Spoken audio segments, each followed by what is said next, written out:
मैं विजयनगर साम्राज्य के विट्ठल मंदिर का वही मूर्तिकार हूँ जिसने इसके खंभों को ऐसे तराशा कि पत्थर भी मधुर स्वर में गाने लगे। ये कोई जादू नहीं बल्कि प्राचीन वास्तुकला तकनीक और ध्वनि विज्ञान का ऐसा अंगूठा मिश्रण था जिसने एक ही पत्थर से 400 भिन्न ध्वनियों को उत्पन्न किया। लेकिन इनके रहस्य को कोई भी सुलझा नहीं पाया है, यहाँ तक कि तुम्हारी मॉडर्न साइंस भी। उड़ीसा विजय के बाद राजा कृष्णदेवराय ने मुझे तुंगभद्रा के तट पर ये रहस्यमयी संगीत स्तंभ बनाने का आदेश दिया। इसके लिए मैंने सोनेरस रॉक्स को चुना, जो 2.5 अरब साल पुरानी पृथ्वी की सबसे कठोर क्लोजपेट ग्रेनाइट चट्टान थी जिसमें सिलिका और मैग्नीशियम जैसी धातुओं की अधिकता होती है। मैंने प्राचीन ज्यामिति और सटीक माप सिद्धांतों का पालन करते हुए इन विशाल स्तंभों का निर्माण किया, जिनके अंदर 7 खंभों को ऐसे तराशा कि वे स्वतंत्र कंपन कर सकें। जब ठोस ग्रेनाइट स्तंभ को थपथपाया जाता है तो पत्थर के भीतर फ्लैक्चुरल वाइब्रेशन उत्पन्न होता है, जो हवा के साथ मिलकर ध्वनि तरंगों में बदल जाता है।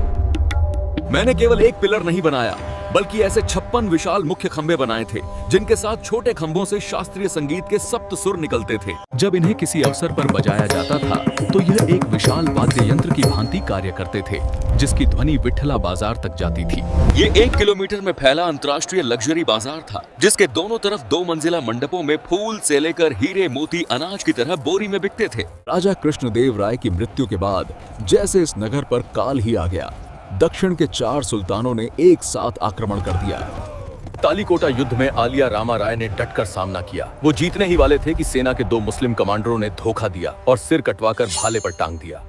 इसके बाद 6 महीने नगर को खूब लूटा। वो विधर्मी केवल लूटने नहीं आए थे बल्कि इस संस्कृति को ही नष्ट करना चाहते थे। सैकड़ों मूर्तियों को खंडित करने के बाद भी मन नहीं भरा तो मंदिर को जला दिया। एक तकदीर। अल्लाहू अकबर।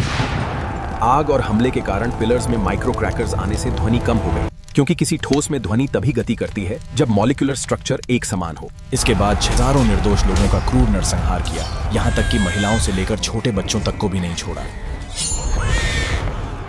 जब वो गए तो कंकालों का ढेर छोड़ा, जहां अब सन्नाटा पसरा था। समय के साथ ये नगर शापित हो गया, जिसमें जंगली जानवरों और डाकुओं का राज था।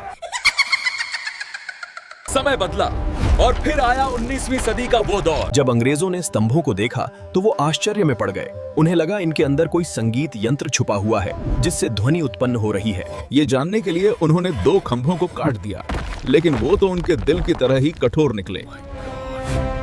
इसके बाद बौखलाए गोरे लुटेरों को जो दिखा वो सब लूट कर ट्रेन में ऐसे ले गए जैसे उनकी अम्मा का दहेज ले जा रहे हों। इतने बरसों के बाद भी ये वीरान सा पड़ा है। Takadimi, takanam, tha synchronization, ni ta standardization, taka standardization.